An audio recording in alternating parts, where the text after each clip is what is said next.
नमस्कार मेरे विद्यार्थियों, स्वागत है आप सभी का गाइडेंस क्लासेस के यूट्यूब चैनल पर। और सुनिएगा कि जो मुस्कुरा रहा है उसे दर्द ने पाला होगा। ध्यान से सुनिएगा, जो मुस्कुरा रहा है उसे दर्द ने पाला होगा। जो चल रहा है उसके पांव में छाला होगा। बिना संघर्ष के इंसान चमक नहीं सकता, तो जलेगा उसी दिए में उजाला होगा। तो संघर्ष का जीता जागता उदाहरण बाज का जीवन।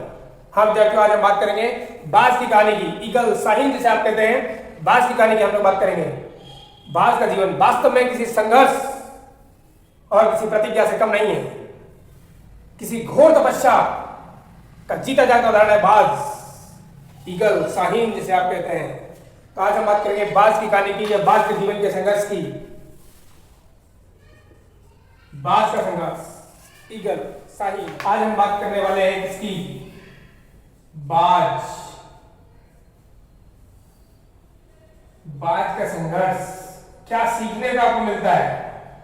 बहुत अच्छी वीडियो बनने वाली है विद्यार्थियों, जो बहुत कुछ आपको लाइफ में सिखा करके जाएगी। इसलिए पूरा वीडियो जरूर देखिएगा और हो सके तो ज्यादा से ज्यादा अपने दोस्तों के साथ में शेयर करिएगा कि बाज के जीवन से हमें क्या क्या सीखने को मिलता है। बाज जानते हैं ना आप, ईगल शाहीन जिसे आप कहते हैं। जब बाज छोटा सा होता है तभी से उसकी एक घोर कमांडो जैसी ट्रेनिंग होती है।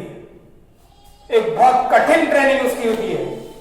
छोटा सा बच्चा, बाकी जीवों के बच्चे जिनके भी पंख तक नहीं निकले, उस छोटे से बच्चे को एक मादा बाज यानी कि बाज की मदर और लेकर के उड़ जाती है। अपना जो जहां पर रहती है वहां से कम लगभग 12 किलोमीटर की डिस्टेंस पर, 12 किलोमीटर ऊंचाई तक उड़ती है उसको लेकर के, छोटे से बच्चे को लेकर के, जिसके अभी पंख तक नहीं निकले हैं। जिसके पंख नहीं निकले उसको लेकर के उड़ती है मादा बाज यानी कि उसकी मम्मी मदर। 12 किलोमीटर ऊंचाई तक जाती है और टाइम लेती है 7 से 9 मिनट। 7 से 9 मिनट का समय लेती है केवल 12 किलोमीटर डिस्टेंस। 12 किलोमीटर ऊंचाई तक जाने में समय लेती है केवल 7 से 9 मिनट का समय। किस स्पीड से जाती है? अपने छोटे से बच्चे को लेकर के, जिसके भी पंख तक नहीं निकले हैं। ये रेंज है जहां पर हवाई जहाज उड़ते हैं, उस रेंज में जाती है और वहां से जाकर के उस छोटे से बच्चे को छोड़ देती है अपने पंजों से। समझिएगा, छोटा सा बच्चा जिसने अभी जन्म लिया है, पंख उसके नहीं खुले हैं अभी तक। आज उसको पता लगता है कि उसकी दुनिया क्या है, उसका धर्म क्या है, उसका कर्म क्या है, वो क्यों इस दुनिया में आया है। जब मादा बाज उस बच्चे को छोड़ देती है तो वो बच्चा धरातल की तरफ आता है, जमीन की तरफ आता है और 2 किलोमीटर जब ऊपर से आ जाता है तो उसको ये तक एहसास नहीं होता है कि उसके साथ हो क्या रहा है। और जब वो छोटा बच्चा, बाज का छोटा बच्चा और 7 से 9 किलोमीटर की डिस्टेंस तय कर चुका होता है, जब ऊपर से गिराया जा रहा है और ऊपर से 7 से 9 किलोमीटर की दूरी पर आ जाता है तो उसके पंख खुलने लगते हैं। जो जकड़े रहते हैं छाती के साथ में वो खुलने लगते हैं, लेकिन वो अभी इतने कमजोर हैं कि उनको फड़फड़ा नहीं सकता। बहुत सारे बच्चे और इस कठोर परिश्रम के अंदर, कठोर इस प्रतिज्ञा के अंदर अपना जीवन भी गंवा देते हैं। सोचिए, 12 किलोमीटर की ऊंचाई से और एक छोटे से बच्ची को छोड़ा जा रहा है। कमांडो के बराबर उसकी ट्रेनिंग हो रही है। वो बच्चा जब 7 से 9 किलोमीटर ऊंचाई से नीचे आ रखा होता है तो उसके पंख खुलने लगते हैं और जब 700 से 800 मीटर की डिस्टेंस बची होती है तो उसको लगता है कि गए, आज तो खत्म, कुछ नहीं। सोचिए, लाइफ दांव पे लगा रखी है जिंदगी को, तब जाकर के उड़ रहा है, नीचे आ रहा है। जब 300 से 400 मीटर की डिस्टेंस होती है तो तो मादा बाज जो उसकी मदर है, जो उसके साथ चलती है, उसको पकड़ लेती है और अपने पंजों में पुनः उसको जकड़ लेती है। इस बात का एहसास बाज के बच्चे को नहीं हो रहा होता है कि उसकी मदर उसके साथ चल रही है। यही क्रिया 12 किलोमीटर ऊंचाई तक जाना, फिर उसको छोड़ देना, यही क्रिया निरंतर उस बच्चे की चलती है, ट्रेनिंग चलती है, जैसे एक सैनिक की ट्रेनिंग होती है। एक जो व्यक्ति सेना में जाता है, आर्मी में ज्वाइन करता है, उसकी ट्रेनिंग होती है, वैसी ट्रेनिंग होती है एक मादा बाज के बच्चे की। सोचिए, तब जाकर के वो इस काबिल बनता है कि अपनी जिंदगी और अपना जीवन स्वाभिमान से जी सके। याद रखिएगा, बाज अपना खाना स्वयं बनाता है, किसी के द्वारा मारे गए जीव को बाज नहीं खाता। स्वाभिमान की जिंदगी जीता है, अपना शिकार स्वयं करता है, किसी मरे हुए जीव को नहीं खाता है, खुद अपना खाना चुनता है, खुद अपना शिकार चुनता है। इस कठोर ट्रेनिंग से गुजरने के बाद में वो इस काबिल हो पाता है कि अपने से 10 गुना भार वाले, वजन वाले और अन्य जीव का शिकार कर लेता है।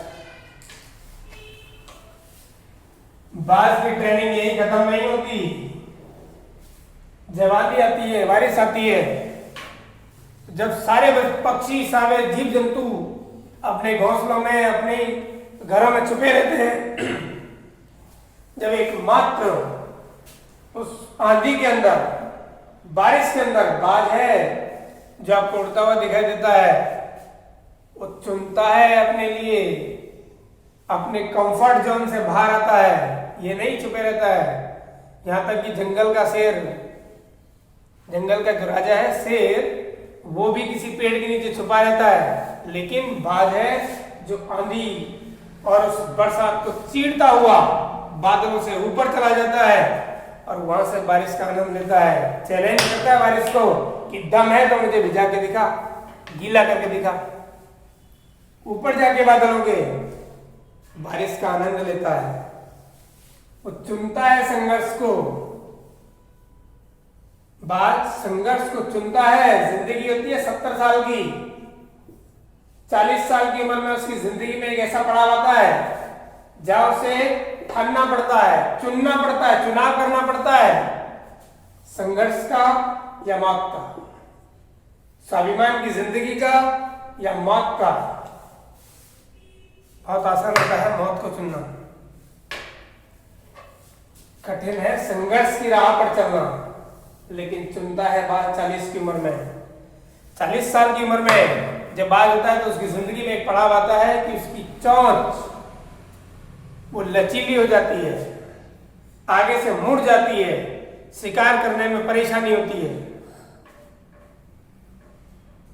उसके पंजे, उनके नाखून जो होते हैं वो घिस जाते हैं, उनकी पकड़ मजबूत नहीं रह पाती है, पंख भारी हो जाते हैं, चिपक जाते हैं, उड़ने में दिक्कत होती है। 40 साल की उम्र में जब इसको चुनना पड़ता है या तो मौत को या फिर संघर्ष को, ये संघर्ष की राह पर चलता है और जाता है अपने नजदीक की किसी चोटी के ऊपर, पहाड़ी पर जाता है, अपने इलाके की जो सबसे ऊंची पहाड़ी है उसके ऊपर जाता है और पहाड़ी पर पत्थर से मार मार के और अपनी चोंच को लहू लुहान कर लेता है, खून से लथपथ कर लेता है। सोचिए, पूरा लथपथ हो जाता है खून से और अपनी चोंच को तोड़ देता है। यही नहीं, अपने इसी प्रकार अपने जो पंजे हैं उनके नाखूनों को पत्थर पर घिस घिस करके और खत्म कर लेता है पूरी तरीके से। तब प्रकृति उसे नए नाखून और नई चोंच प्रदान करती है, पूरा खून से लथपथ होकर के। सोचिए आप क्या संघर्ष करता है बालक एक स्वाभिमान की जिंदगी के लिए। और यही नहीं, पंख जो उसके भारी हो गए थे, अपनी जो नई प्रकृति ने चोंच और जो पंजे दिए हैं उनसे अपने ही पंखों को खरोंचता है, उधेड़ता है अपने पंखों को, फिर इसे पूरा लूलवान हो जाता है, अनंत दुख और पीड़ा सहन करता है। सोचिए।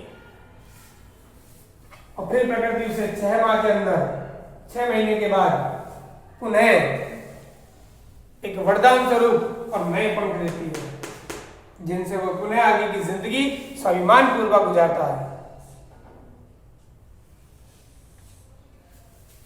आप छोटी छोटी असफलताओं पर, छोटी छोटी असफलताओं के ऊपर वो गलत फैसले लेते हैं, मौत का फैसला लेते हैं। सीखिए बात से,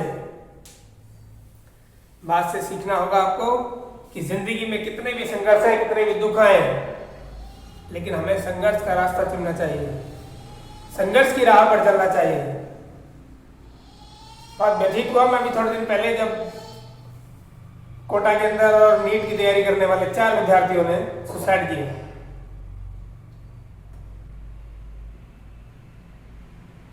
एक छोटा सा जीव, एक छोटा सा पक्षी आपसे बेहतर है, वो आपको इतना कुछ सिखा रहा है, तो आपको सीखना चाहिए कहीं ना कहीं। संघर्ष करिए, बिना लूलवान हुए, बिना संघर्ष के सफलता हासिल नहीं होती है। बास का संघर्ष है तो बाकी की जिंदगी, आगे सारी जिंदगी अपनी स्वाभिमान से जीता है, अपना शिकार स्वयं करता है, मुसीबतें आती है लड़ता है उनसे।